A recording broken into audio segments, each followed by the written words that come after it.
Last year's Galaxy Note 7 had the potential to be 2016's best phone of the year, but a dangerous hardware defect resulted in Samsung quickly pulling it off the market. The Note 8 marks the series' triumphant return, but at nearly $1,000, it's one of Samsung's most expensive phones yet. Find out if it's worth your money in our Galaxy Note 8 review.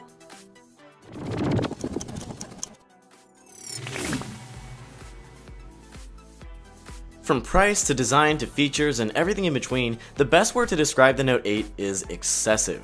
It boasts a massive 6.3-inch QHD+ AMOLED display, the biggest Samsung has ever put on a phone, that's curved on both sides and takes on the elongated 18.5:9 aspect ratio of the Galaxy S8 and S8 Plus from earlier this year.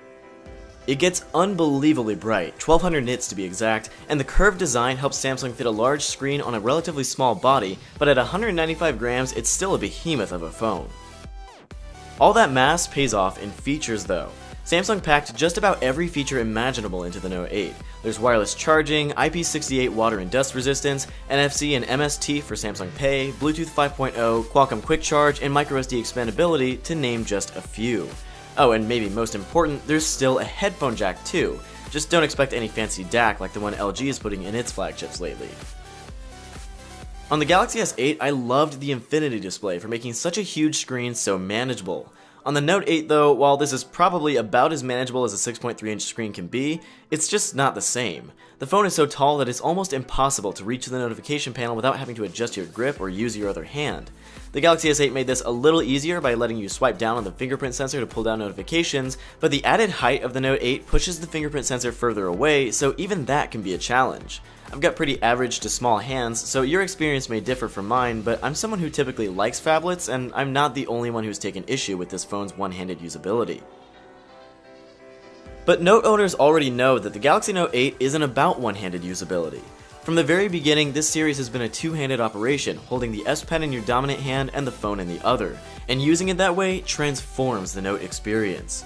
Maybe it's just a mental thing, but I feel more productive when I'm using the S Pen. Whether I'm using it to sign a legal document or write the entire script for this video, which I did by the way, I'm not worrying about trying to reach the top of the screen or accidentally touching the wrong buttons. The S Pen is far more precise than a finger, and I love the floating features like scrolling and having a cursor. The floating dock is still here too, with a few new tricks up its sleeve. You can quickly translate words by hovering over them now, and Live Message lets you send a drawing or note to your friends as an animated GIF. I get that the S Pen isn't for everybody, but it's always been my favorite part of using a Galaxy Note, and it's quickly becoming the only differentiator between it and the Galaxy S line. There's always been a stigma in the Android community against Samsung software. It's too bloated, it slows down over time, and isn't as clean and polished as stock Android, and while there is still some truth in that, Samsung's version of Android is better than ever, and it might even be the best version of Android for most people. Now, before the stock purists out there start typing away, I'm with you. I'll take the software on a Pixel or a OnePlus 5 any day over a Galaxy. But while it might not be as clean, the Galaxy Note 8 just does more.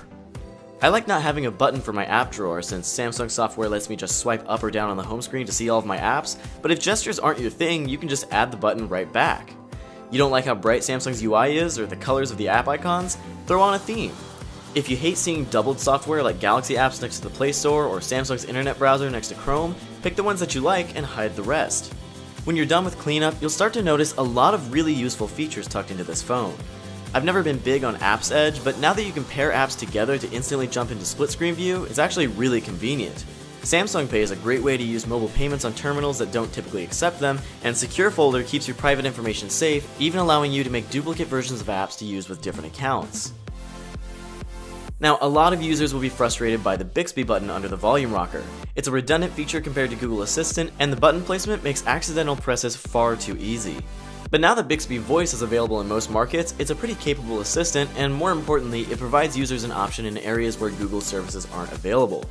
Still, a lot of people will find Bixby to be more trouble than it's worth, so pro tip, you can disable the Bixby key now thanks to a recent update to Bixby Home. Alright, so Bixby might not be all that popular just yet, but you know what is?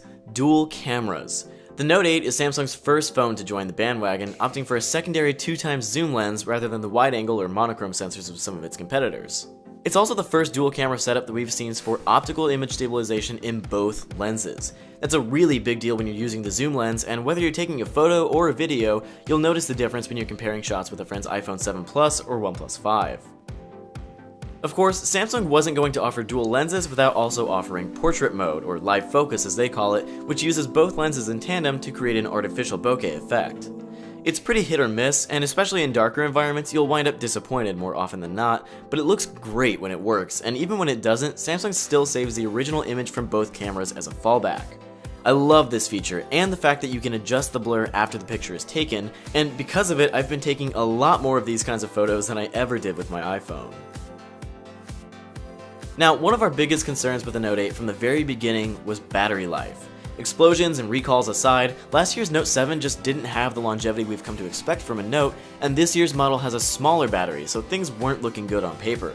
Thankfully, the more power-efficient chipset in the Note 8 helps it last longer than the Note 7 did, and it should be able to make it through a full workday without a problem. On average, I got between 4 and 5 hours of screen on time. So is this phone really worth $1,000? Well, that'll ultimately vary from person to person, but it's certainly one of the most attractive phones on the market. It packs just about every feature under the sun, and wields two of the best cameras you'll find, along with a stylus that no other phone can match. The headphone audio output is nothing special, and there aren't many pro controls for video. You'll want to look towards the LG V30 for that. But for everything else, the Galaxy Note 8 is a knockout success, and while I'm not sure I'd be willing to spend a month and a half's rent on one, especially with the Pixel 2 and other great phones on the way, the financing options offered through carriers definitely make it tempting.